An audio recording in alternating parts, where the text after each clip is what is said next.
Boa noite, igreja. Obrigado. Sejam bem-vindos, que bom que vocês estão aqui. É uma alegria, é um privilégio, uma responsabilidade compartilhar da palavra de Deus hoje com vocês. Como o pastor Alex mencionou, nós estamos iniciando uma nova série. Ao longo desses últimos meses, ou na verdade desses 3 meses, abril, maio e junho, nós estamos olhando para a vida em comunidade. Nós já entendemos que o Senhor nos chamou para vivermos em comunidade. Afinal de contas, o Senhor é em si mesmo uma comunidade de amor. E ao nos salvar, ao nos alcançar, ao fazer de nós nova criação, Ele nos inseriu nesse fluxo de amor da Trindade, nessa relação divina. E também nos inseriu em um corpo, em uma comunidade, a comunidade de Cristo, o povo de Deus. E nesse contexto nós vivemos. É exatamente por isso que ao longo do primeiro mês, do mês passado, nós olhamos para a comunidade divina. Afinal de contas, se somos inseridos em uma comunidade, o modelo para essa comunidade é o próprio Senhor, Pai, Filho e Espírito Santo. Vimos ao longo do último mês que nós somos chamados como filhos de Deus. Temos um mesmo Pai. Somos edificados sobre a cruz de Cristo, redimidos, perdoados, reconciliados e habitados pelo Espírito Santo de Deus, o Espírito que nos une a Deus e também uns aos outros, o fundamento da nossa unidade, do nosso pertencimento ao corpo. Esse Espírito que nos une também é o Espírito que nos transforma.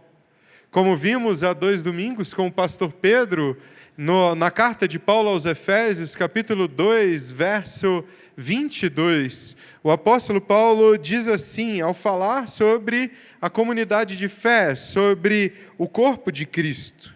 Ele diz, nele, em Deus, em Cristo Jesus, vocês também estão sendo edificados juntos para se tornarem morada de Deus por seu Espírito. Esse verso é maravilhoso, é poderoso. Ele nos diz que nós estamos sendo edificados juntos. O termo que é traduzido nessa expressão longa é, na verdade, uma só palavra no grego. E carrega consigo a referência a um processo de transformação, a uma edificação, a uma formação que é quantitativa, ou seja, mais pessoas sendo adicionadas à comunidade de fé, mas é também qualitativa, uma formação do nosso caráter, do nosso coração. Mas essa palavra traz algo mais. Ela nos diz que essa formação é comunitária. Nós estamos sendo edificados juntos. A formação espiritual é, em sua essência, comunitária. Nós somos formados pelo Espírito em meio ao corpo, à comunidade preenchida e permeada por esse Espírito. Ao longo de todo esse mês de maio, nós olharemos para esse processo de formação que é comunitário e que é mediado, operado pelo Espírito Santo de Deus. Afinal de contas, como vimos também, o Espírito forma, transforma e conforma a comunidade espiritual. Essa comunidade, a comunidade espiritual, é uma comunidade vivificada e movida pelo Espírito Santo de Deus. Ou como Larry Crabb diz no livro O Lugar Mais Seguro da Terra, o livro que tem fundamentado os nossos estudos em comunidade e que eu quero recomendar fortemente que você leia. Ele diz assim, falo da comunidade espiritual como um grupo de pessoas que vivenciam um tipo de união que só o Espírito Santo torna possível. Um grupo que se move em boas direções e quer fazê-lo, pois o Espírito está em ação. Afinal de contas, como o próprio Larry Crabb diz, A união em Cristo estimula o movimento rumo a Cristo. A formação espiritual comunitária é uma obra do Espírito. O Espírito está nos movendo. A direção é Cristo Jesus. O caminho é aquilo que Ele mesmo está fazendo. Esse é um processo, queridos, desconfortável. Afinal de contas, a transformação nunca é fácil. Ela expõe as nossas mazelas, as nossas dores, as nossas feridas, o nosso orgulho, os nossos pecados. Mas esse também é um processo glorioso, um processo de transformação mediado pelo Espírito que nos forma a imagem de Cristo e por isso gera cura, restauração, profunda transformação. Essa é a jornada da comunidade espiritual. Uma jornada que tem ponto de partida, movimento e direção. Uma jornada em que o Espírito Santo de Deus está em ação, promovendo com graça e poder uma obra gloriosa. Ao longo dessa série, a série em que nós olharemos para a comunidade espiritual, nós queremos compreender, contemplar e participar do que o Espírito está fazendo em nós, em nossa comunidade. E para isso, nós olharemos para algumas características, algumas marcas da comunidade preenchida, permeada pelo Espírito Santo de Deus. O ponto de partida dessa jornada, o ponto de partida para a comunidade espiritual é a aflição. Afinal de contas, a comunidade espiritual é uma comunidade aflita, uma comunidade de aflitos. Ainda nas palavras do Larry Crabb, só as pessoas aflitas partilham a comunidade espiritual. E talvez você tenha vindo hoje para ouvir sobre poder, vitória, glória. E nós falaremos disso tudo.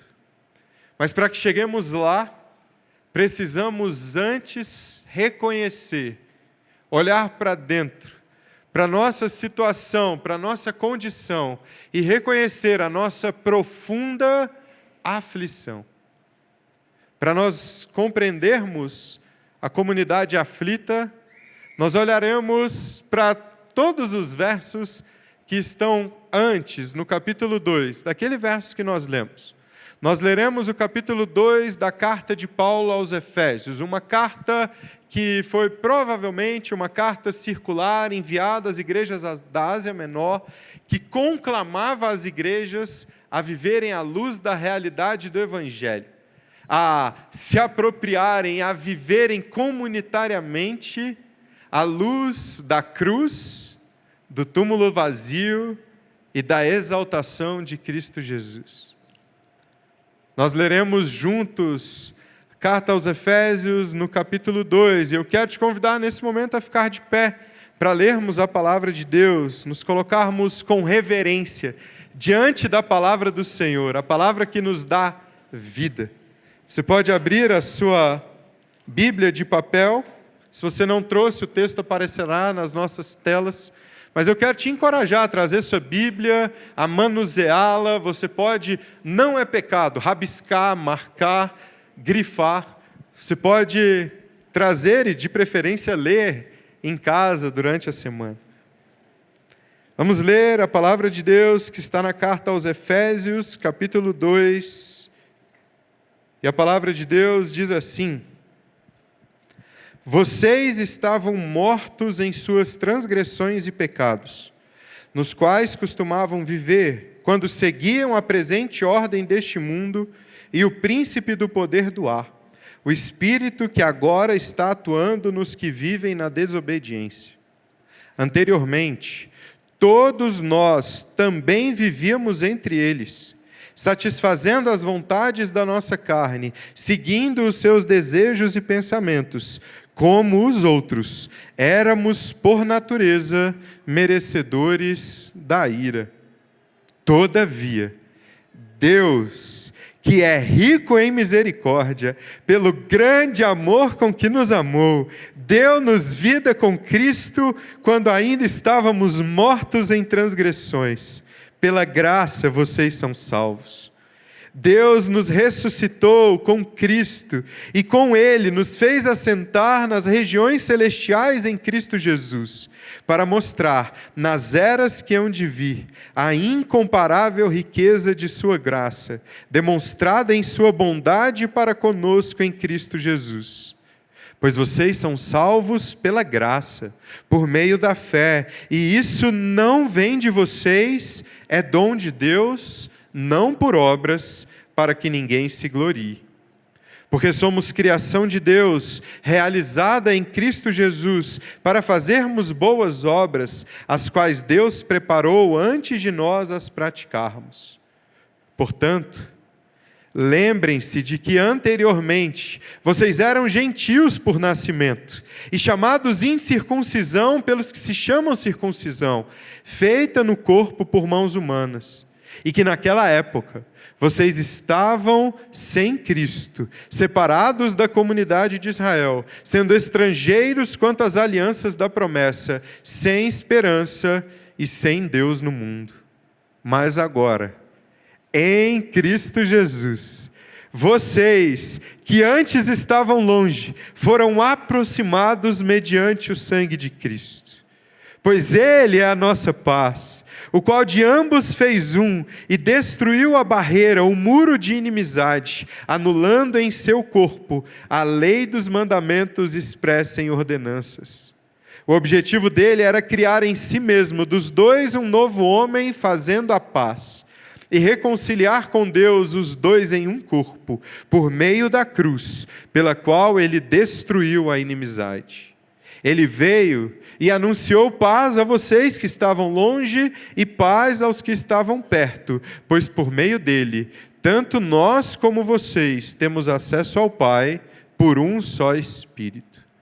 Portanto, vocês já não são estrangeiros nem forasteiros, mas concidadãos dos santos e membros da família de Deus, edificados sobre o fundamento dos apóstolos e dos profetas, tendo Jesus Cristo como pedra angular, no qual todo o edifício é ajustado e cresce, para tornar-se um santuário santo no Senhor. Nele, vocês também estão sendo edificados juntos para se tornarem morada de Deus por seu Espírito. Essa é a palavra do Senhor. Você pode se sentar.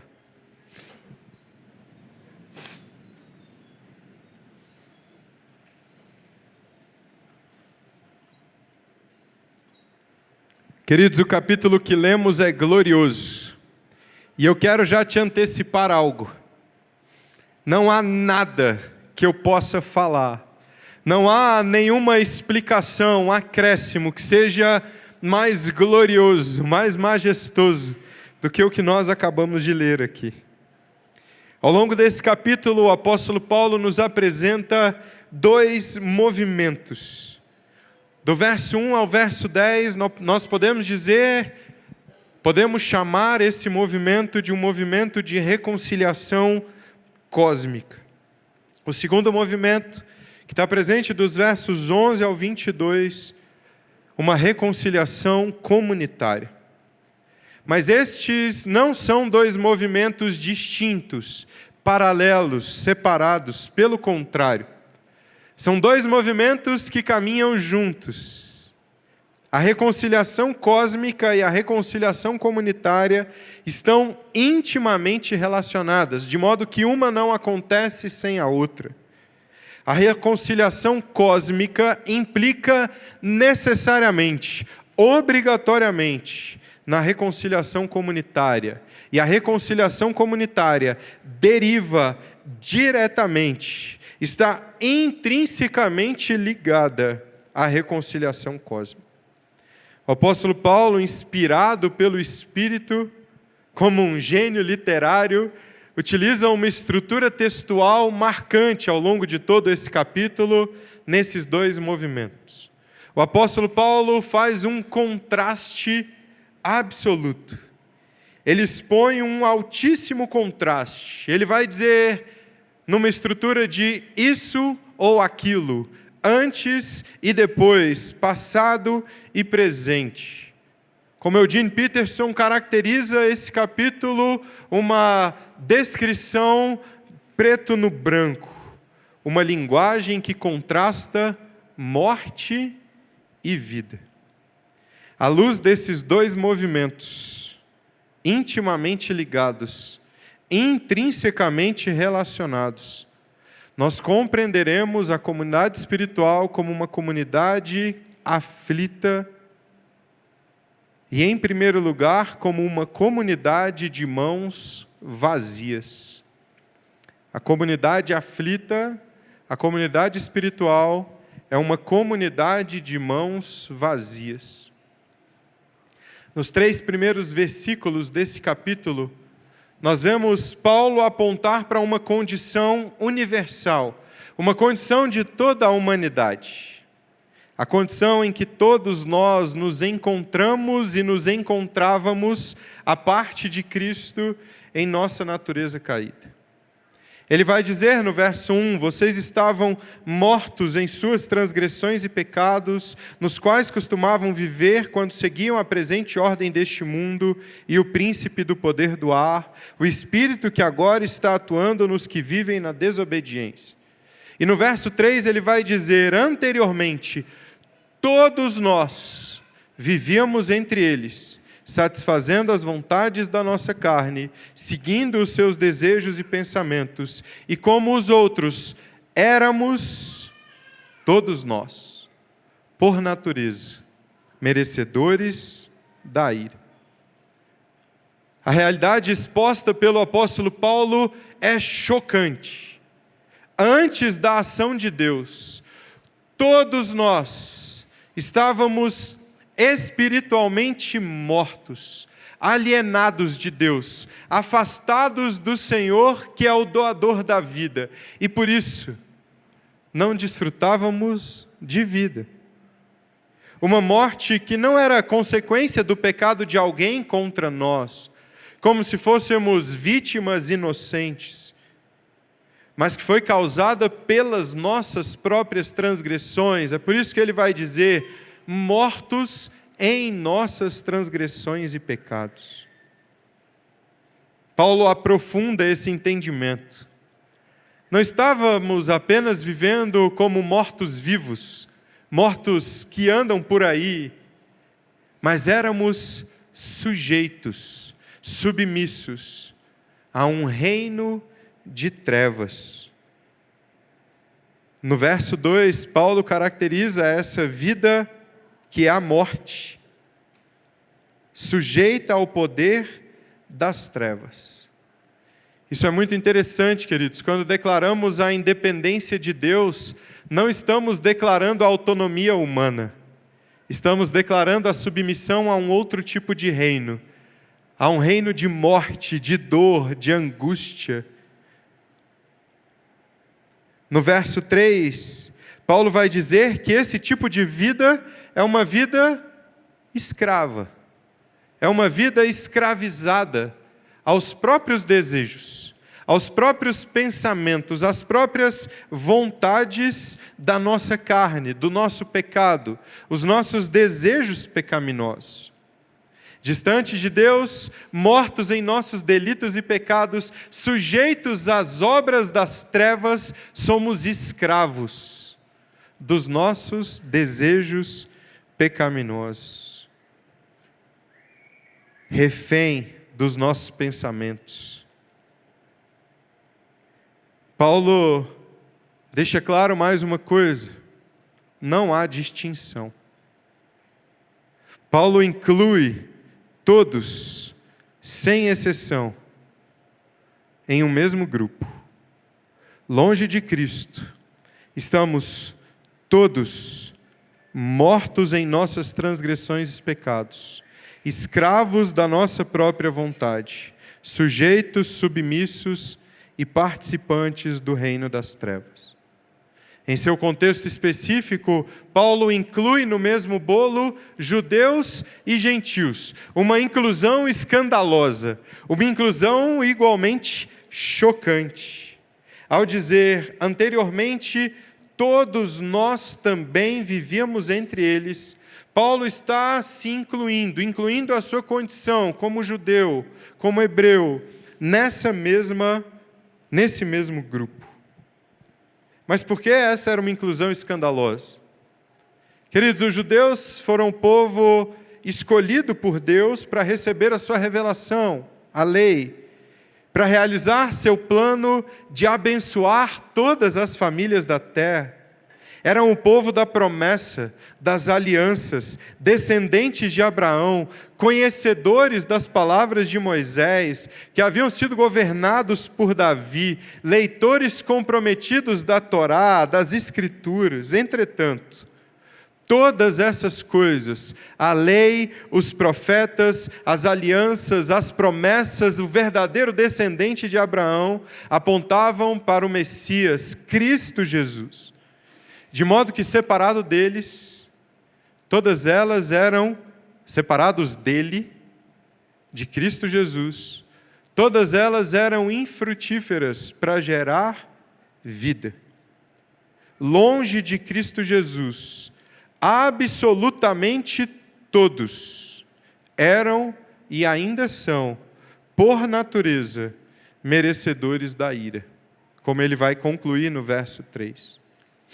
Nos 3 primeiros versículos desse capítulo, Paulo deixa claro uma verdade universal: não há ninguém que mereça a salvação.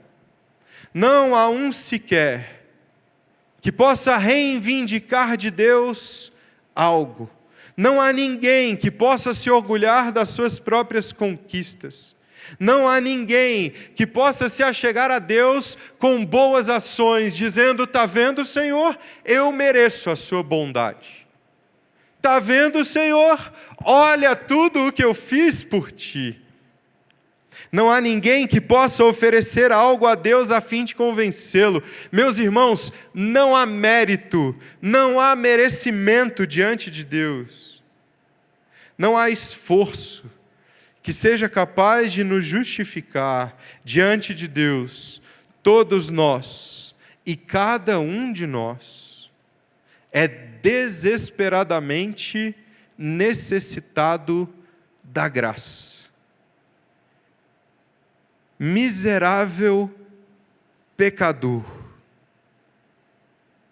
Não há nada que podemos oferecer a Ele a fim de nos tornar aceitáveis, de nos tornarmos aceitáveis a Deus. Não há conquistas, não há títulos, não há sucesso, não há realização, não há história familiar, não há contexto em que você veio, não há realização religiosa, não importa quantas igrejas você plantou, não há conquistas, não há nada que te torne merecedor da graça do Senhor, da salvação. Diante de Deus, nós podemos nos apresentar apenas de mãos vazias, necessitados, aflitos, dependentes, rendidos.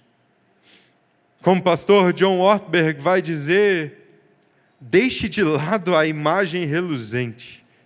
Nas narrativas bíblicas, ninguém jamais encontra Deus com base na própria adequação. Agora, queridos, se essa é uma realidade na reconciliação cósmica, na nossa relação com Deus, no que Deus está fazendo, nos unindo novamente a Ele, também o é na vida comunitária. Nos versos 11 e 12, tratando agora especialmente dos gentios, Paulo diz: lembrem-se que anteriormente vocês eram gentios por nascimento e chamados incircuncisão pelos que se chamam circuncisão, feita no corpo por mãos humanas, e que naquela época vocês estavam sem Cristo, separados da comunidade de Israel, sendo estrangeiros quanto às alianças da promessa, sem esperança e sem Deus no mundo. Antes da ação de Deus, estávamos separados, sem Cristo, estrangeiro quanto às promessas de Deus, sem esperança e sem Deus no mundo. A situação era igualmente desesperadora. Vazios, perdidos, em busca de pertencimento, em busca de fazer parte de algo. E a separação, que parecia ser agora exclusiva dos gentios, era também uma característica do povo de Israel longe de Cristo Jesus. Nos versos 17 e 18, Paulo aplica também a si e à sua origem judaica e ao povo de Israel duas características. Além de dizer que eram merecedores da ira também, além de dizer que viviam da mesma forma longe de Cristo, Paulo vai dizer que não desfrutavam de paz. Ainda que aparentemente próximos, não desfrutavam de paz. Permaneciam em guerra, separados, marcados pela inimizade e sem Cristo. Não tinham acesso ao Pai. Agora, ao olhar para esses dois movimentos, algo fica evidente. Assim como nós não podemos nos orgulhar da salvação, assim como nós não podemos nos orgulhar de sermos escolhidos por Deus, de fazermos parte agora, de sermos agora seus filhos, assim como não podemos reivindicar mérito ou merecimento diante de Deus, como não podemos nos orgulhar de termos sido salvos, nós não podemos também nos orgulhar ou reivindicar mérito na nossa inclusão na comunidade de Deus. Nós não somos feitos povo de Deus, comunidade de Jesus, filhos e filhas, comunidade espiritual, por conta das nossas qualidades, por conta dos nossos dons, por conta do nosso merecimento. Nós não somos inseridos no povo da promessa por aquilo que nós podemos oferecer para esse povo, pelas nossas habilidades, pelo quanto nós podemos contribuir. Não há merecimento.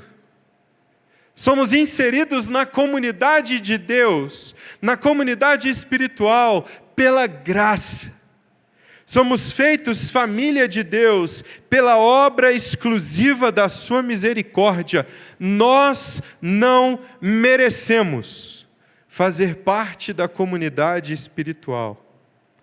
E se não merecemos, nós não podemos nos orgulhar. Não podemos nos orgulhar em nós mesmos. Não podemos reivindicar reconhecimento, reivindicar posições.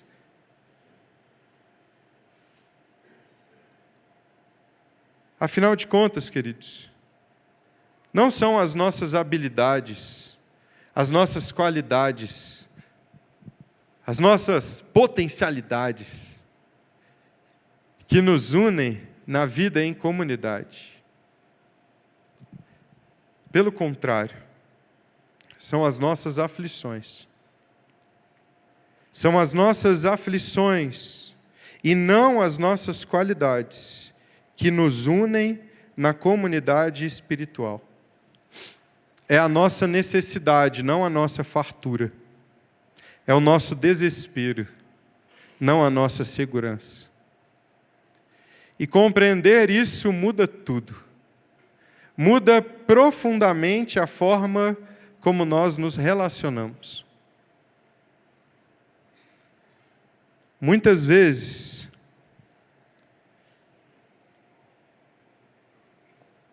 nós nos apresentamos para a vida em comunidade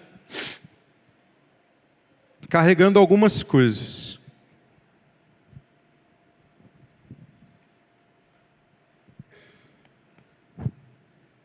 Comunidades.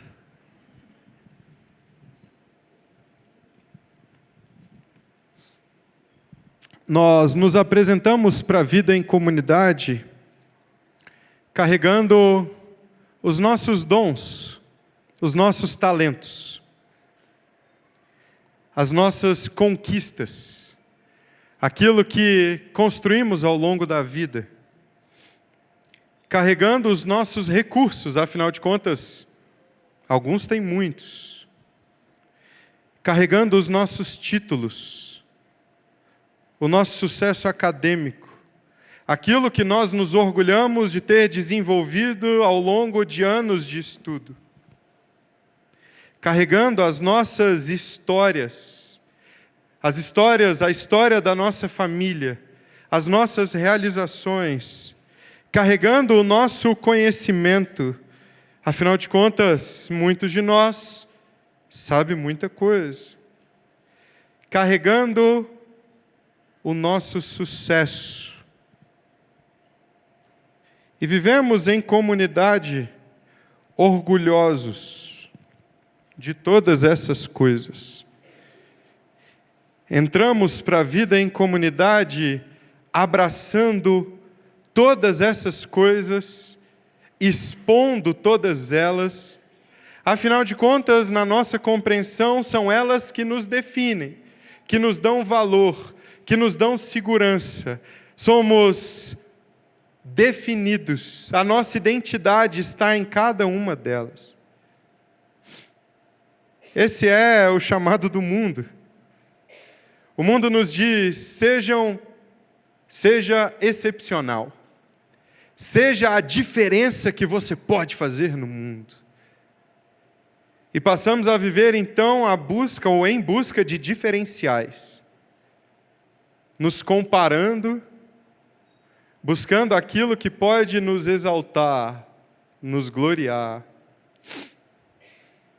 Mas quando, queridos, vivemos em comunidade e entramos na vida em comunidade carregando os nossos diferenciais, as nossas conquistas e realizações, as nossas posições, as nossas certezas, as nossas convicções pessoais, político-partidárias, as nossas posições de status na sociedade, nós encontramos dois grandes riscos, dois grandes problemas.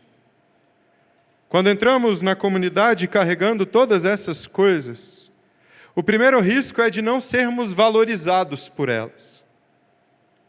É de não sermos reconhecidos por aquilo que nos diferencia. Afinal de contas, você viu o quanto essa conquista é bonita? É redonda, verde, brilhante. Mas quando o meu irmão não reconhece, não valoriza como eu valorizo, o que acontece é frustração. Nos sentimos frustrados, decepcionados, feridos, magoados, desprestigiados. Falamos coisas como o que o poeta falou: você não sabe o quanto eu caminhei para chegar até aqui. Eu pensei em cantar isso para vocês, mas esse não é um dom que eu possa carregar. Ao contrário do pastor Alex, uma bênção. Me perdi.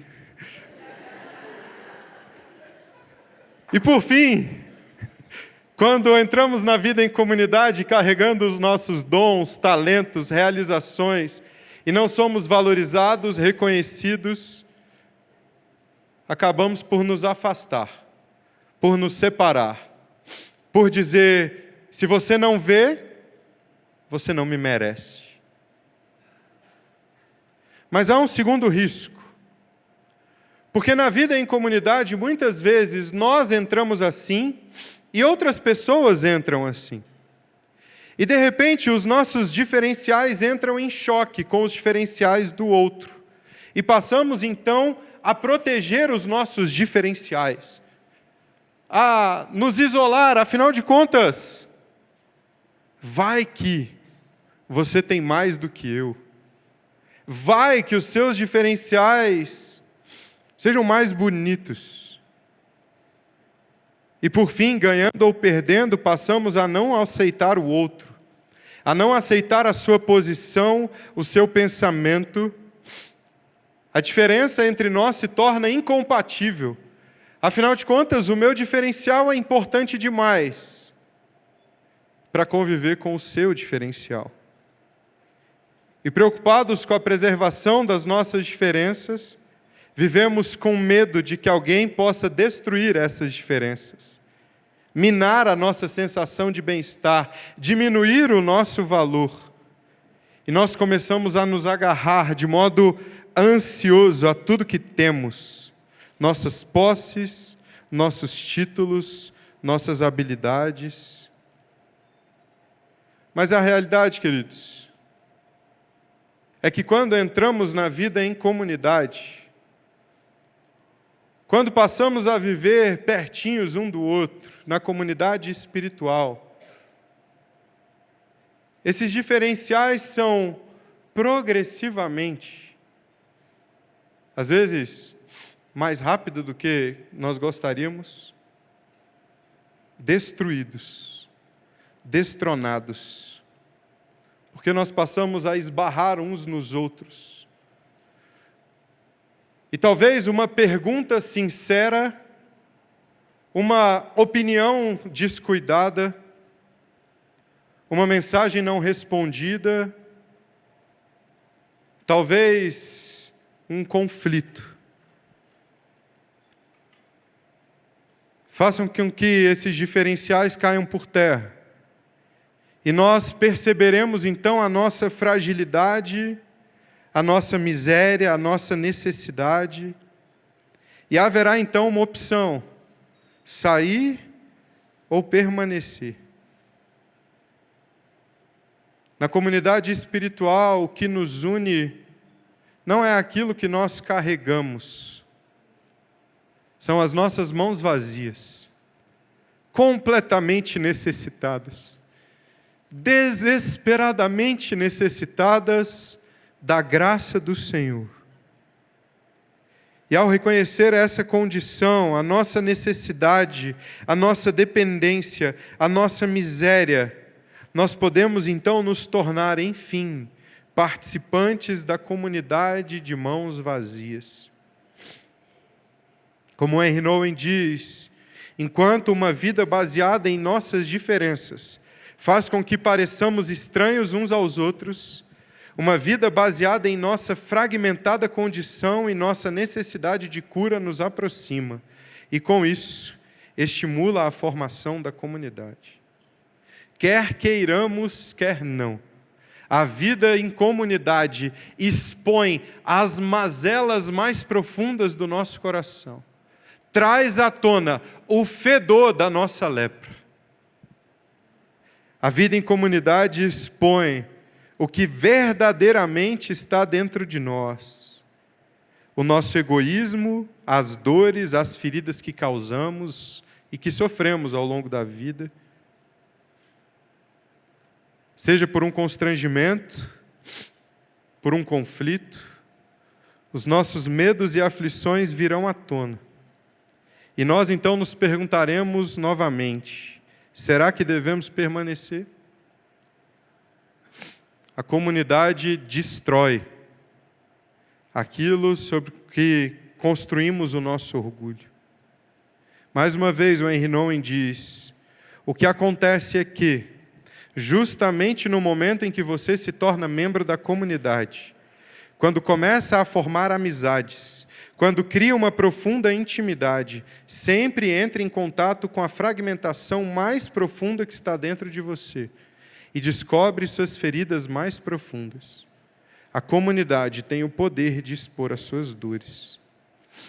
Mas, queridos, é nessa condição, aflita, vulnerável, reconhecendo as nossas dores, as nossas mazelas, o nosso egoísmo, mas abrindo as mãos. É nessa condição que nós podemos ser cheios de um novo tipo de vida. É apenas quando nos desapegamos dos nossos diferenciais e reconhecemos que a nossa unidade está na nossa aflição, que nós podemos experimentar um novo tipo de vida. É de mãos vazias que experimentamos um coração cheio, uma vida cheia, plena, da presença de Deus. Graças a Deus, Paulo não nos deixa presos em nossos delitos e pecados, mas não é Paulo, é Cristo Jesus. Ele não nos deixa presos em nossos delitos e pecados.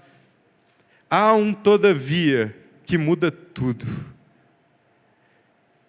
Afinal de contas, a comunidade de Mãos Vazias é também a comunidade da ressurreição. Após expor a condição universal de toda a humanidade, Paulo passa a expor, em mais um contraste grandioso, a vida da ressurreição. No verso 4 ele vai dizer: todavia, Deus, que é rico em misericórdia, pelo grande amor com que nos amou, deu-nos vida com Cristo, quando ainda estávamos mortos em transgressões. Pela graça vocês são salvos. Deus nos ressuscitou com Cristo, e com Ele nos fez assentar nas regiões celestiais em Cristo Jesus. Se antes estávamos mortos em nossas transgressões, se antes éramos escravos da própria vontade, se antes participávamos das obras do reino das trevas, agora em Cristo Jesus recebemos vida, fomos salvos, e não apenas qualquer vida, a vida de Cristo Jesus, a vida da ressurreição. Por conta da misericórdia de Deus, do seu grande amor, nós somos vivificados com Cristo Jesus. Recebemos uma salvação grandiosa. Uma salvação que significa, antes de tudo, relacionamento vivo e interativo com Deus. Recebemos um Pai que nos ouve, um Espírito que nos habita, por meio de quem clamamos: Abba, Pai. Não estamos mais sozinhos, a presença real de Deus está conosco, queridos. Meu Deus do céu, oh Jesus, isso é grandioso demais. Nós estávamos mortos, e agora é o Senhor que está em nós, é a vida do Senhor em nós. Nós éramos merecedores da ira, mas o próprio Senhor escolheu nos habitar, nos fazer seus filhos, nos dar um relacionamento. Nós declaramos a nossa independência e o Senhor nos reconciliou com Ele. Oh Senhor, experimentamos agora intimidade, relacionamento. Experimentamos uma vida, a vida da ressurreição. Não apenas uma promessa para o futuro, e glória a Deus, um dia estaremos com nossos corpos gloriosos, ressurretos, e como aguardamos por esse dia. Mas experimentamos uma vida eterna que começa agora. O mesmo Espírito que ressuscitou Jesus dos mortos e que o fez assentar-se à direita de Deus, é o Espírito que está atuando na igreja com poder hoje.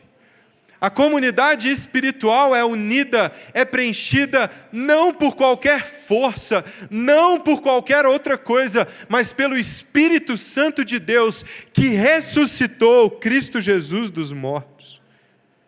Já hoje, agora, há uma obra em nós operada por esse Espírito.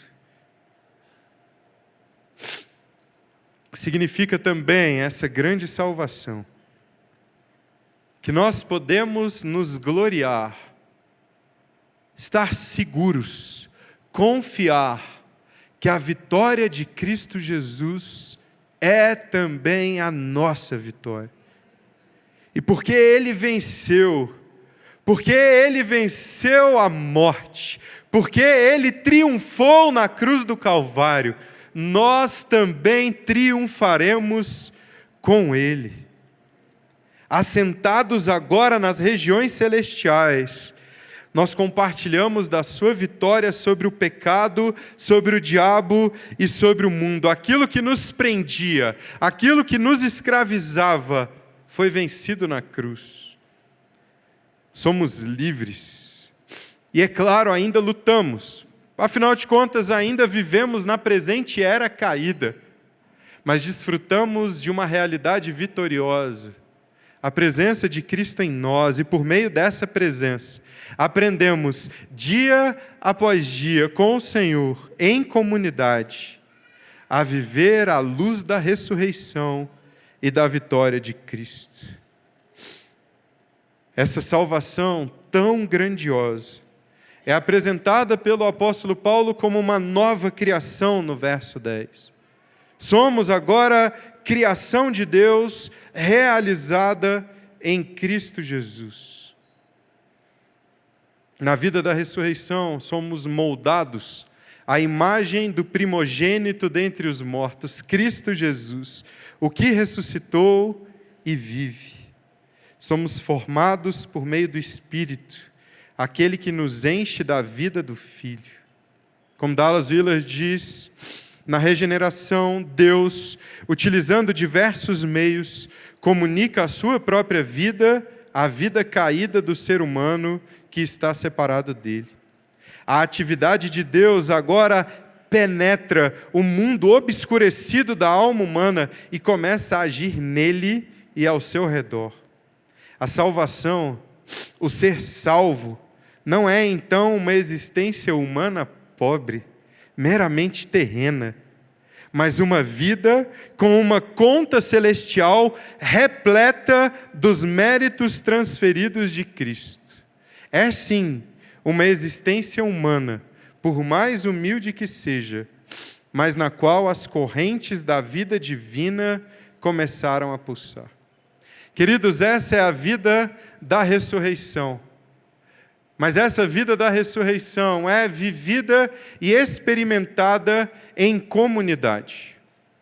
Porque aquilo que nos uniu a Cristo Jesus, agora, salvos, redimidos, reconciliados, cheios da sua presença e vitoriosos, somos inseridos em uma família da fé.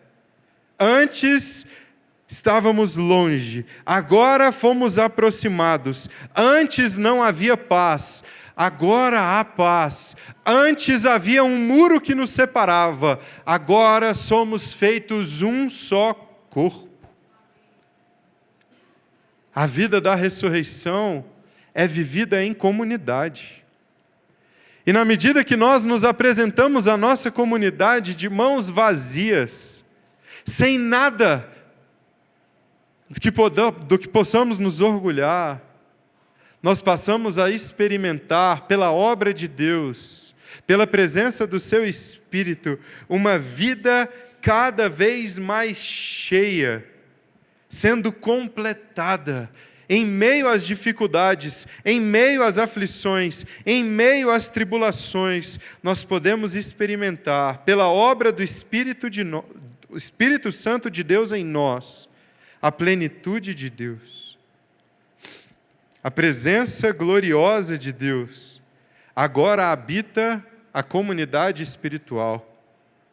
A presença que havia enchido o tabernáculo, a presença que havia enchido o templo, a presença contemplada em Cristo Jesus, aquele que tabernaculou entre nós e em quem vimos a glória do unigênito, cheio de graça e de verdade, é a presença gloriosa de Deus que habita na comunidade espiritual, que dá vida à comunidade espiritual, que derrama da vida da ressurreição em nós. Essa presença marca a realidade comunitária inaugurada por Cristo. Uma realidade que passa pelo reconhecimento da minha miséria, da minha aflição, da minha necessidade. Não apenas a minha aflição anterior a Cristo, mas a aflição presente hoje. A minha dor, a minha luta, a minha frustração, o meu pecado, a minha angústia. E na medida em que eu reconheço, e na medida em que compartilhamos essas aflições uns com os outros, na medida em que abrimos as nossas mãos, passamos a receber da vida da ressurreição. E com ela, cura, restauração, transformação. justamente no lugar em que nos encontramos mais vulneráveis, expostos, esmagados, no lugar em que as nossas dores são mais profundas, mais agudas, onde a nossa pobreza é maior, onde a nossa carência se torna mais evidente, esse é o lugar que Deus escolheu habitar. Este é o lugar que Deus escolheu revelar a sua vida e nos encher da sua vida por meio do seu Espírito. E agora, na vida da ressurreição, nós podemos viver em unidade. Unidos em nossas aflições, podemos experimentar também a unidade no Espírito. E aquilo que nos separava, agora já não nos separa mais, tanto faz, porque somos cheios da vida do Espírito, aflitos, desesperados, recebemos do Senhor nova vida, nova condição, fomos reconciliados com Deus e uns com os outros. O muro da inimizade caiu. Aleluia, aleluia. Craig Blomberg, comentando esse texto, ele diz: a salvação não apenas nos justifica perante Deus, ela permite a reconciliação até entre os piores dentre os inimigos humanos. Se a morte de Jesus conquistou o domínio de Satanás, com certeza, ela pode tratar de qualquer separação terrena. A morte de Cristo substitui a hostilidade pela paz entre aqueles que se voltam para Ele. Queridos, a comunidade de mãos vazias é a comunidade da ressurreição. E sabe o que define essa comunidade da ressurreição? A paz do Senhor, que excede todo o entendimento. Somos salvos pela graça, cheios da vida da ressurreição, libertos para viver em paz, mesmo em meio às maiores aflições, mesmo de mãos vazias. Mas há uma pergunta, e aqui eu caminho para concluir essa mensagem de hoje. Qual é o caminho? Como nós passamos da comunidade de mãos vazias para a comunidade da ressurreição?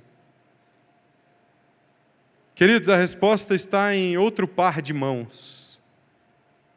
A comunidade das mãos vazias e a comunidade da ressurreição é a comunidade das mãos perfuradas.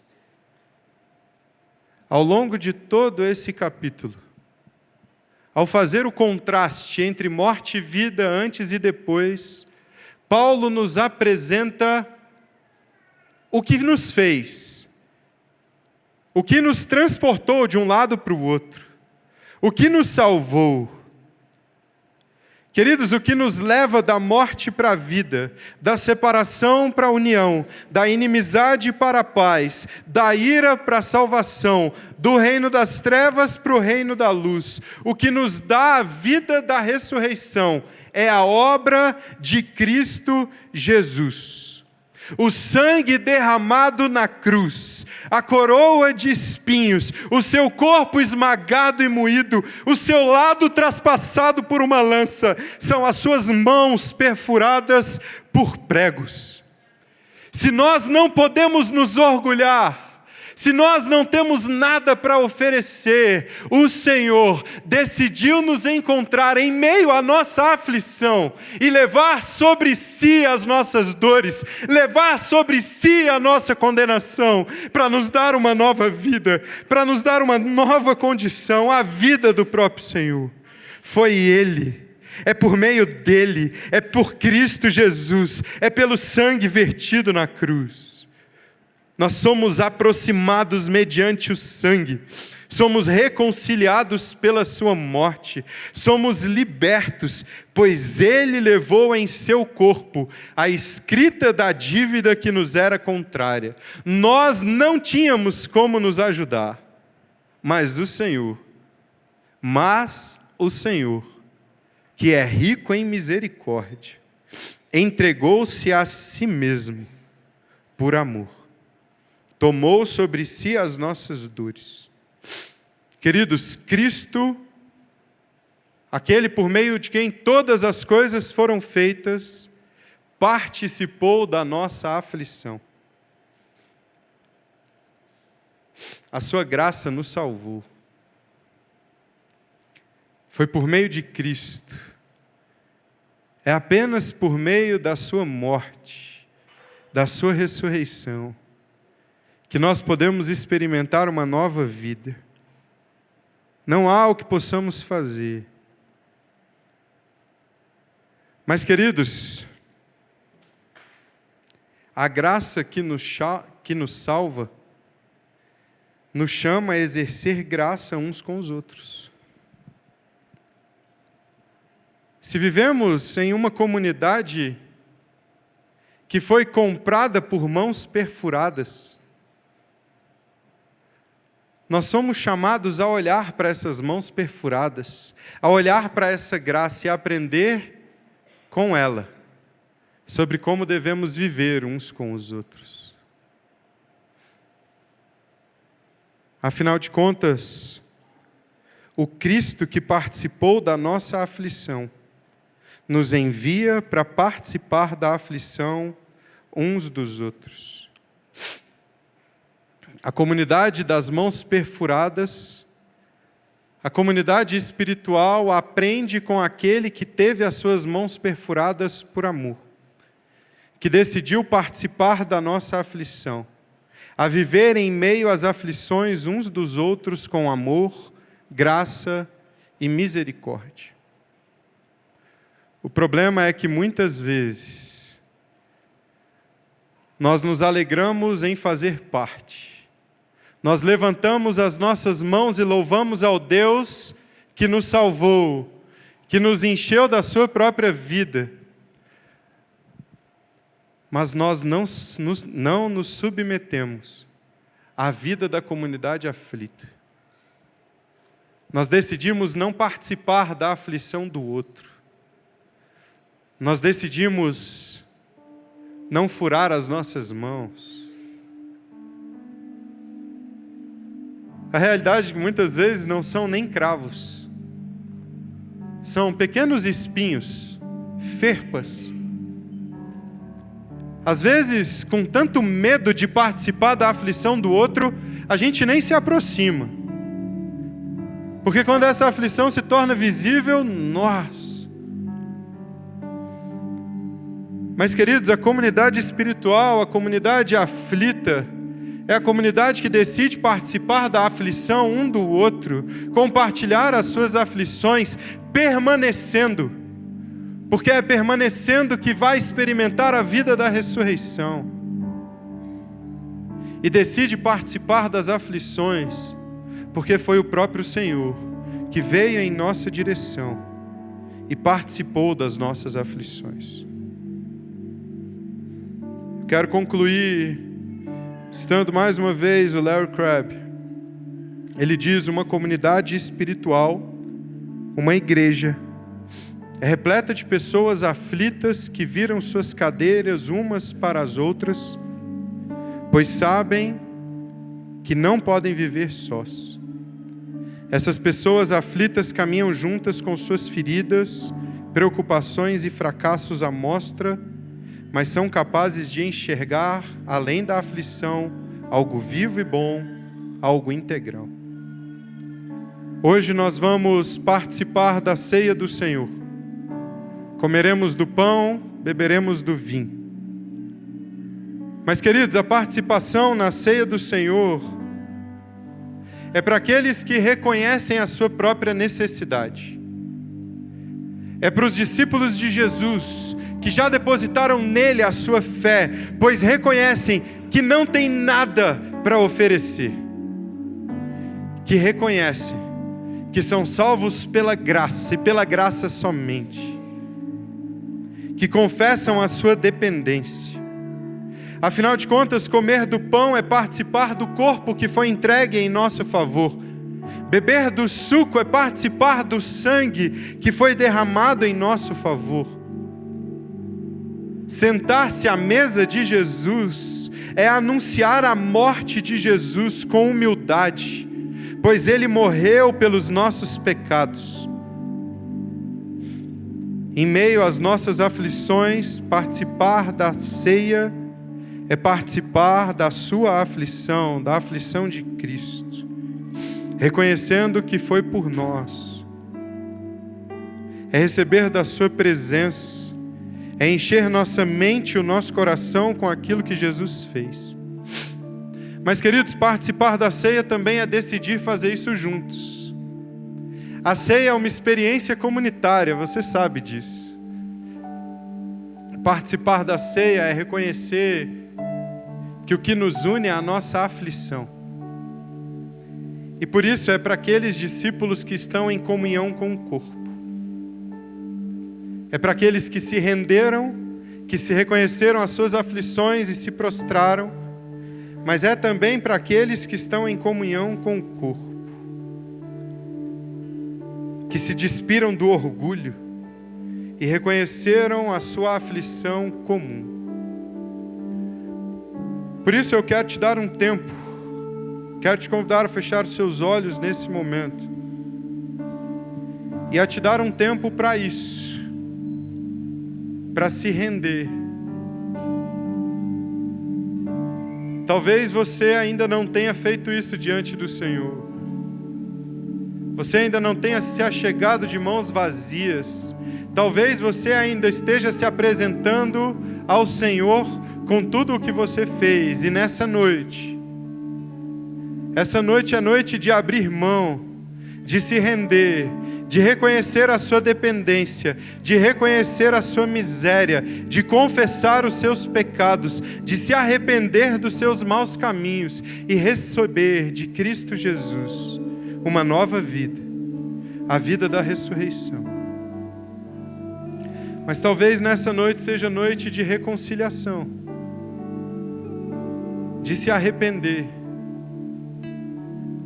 porque na comunidade espiritual, carregando o seu orgulho, você se afastou, você rompeu,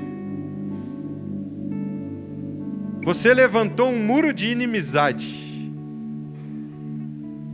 você decidiu não participar da aflição do seu irmão, seja por algo que você fez ou que você sofreu. Você permitiu que uma raiz de amargura te afastasse da experiência da graça. E eu quero te dar um tempo para que você se arrependa. Confesse isso ao Senhor.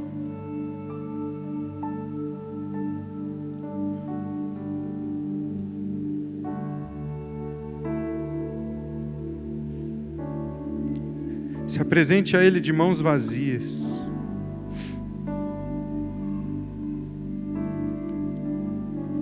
Essa é a única forma de nos achegarmos à sua mesa, de mãos vazias.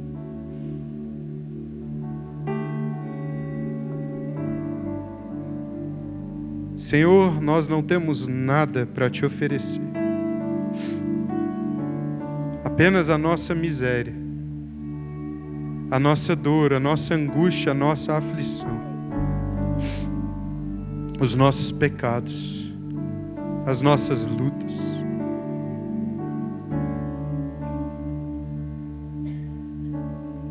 A realidade, Senhor, é que somos desesperadamente necessitados, carentes. Nós precisamos de Ti. Nós pedimos perdão por nos orgulharmos de tantas coisas. E nós pedimos perdão pela divisão que nós causamos. Nós pedimos perdão, Senhor, porque carregando os nossos diferenciais, tantas vezes nós nos esquecemos que o que nos une é a nossa aflição. Arrependidos, prostrados, de mãos vazias, nós corremos para Ti nesse momento, para a Sua mesa, para o Senhor, servido sobre a mesa. Nós precisamos de Ti.